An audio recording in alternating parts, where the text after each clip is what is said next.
চীনের বিশাল সামরিক মহড়ার পর তাইওয়ান এখনও উচ্চ সতর্কতায় রয়েছে।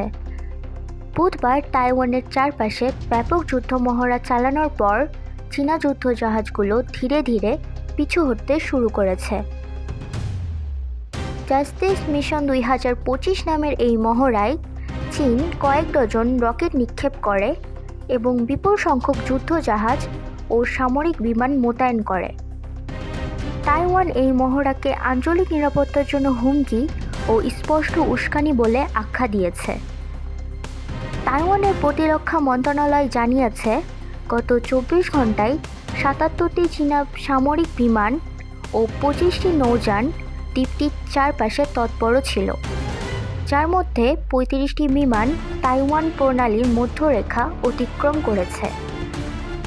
চীন এখনও আনুষ্ঠানিকভাবে মহড়া শেষের ঘোষণা না দেওয়ায় তাইওয়ানের সামরিক ও উপকূলরক্ষী বাহিনীর জরুরি প্রতিক্রিয়া কেন্দ্র সক্রিয় রাখা হয়েছে।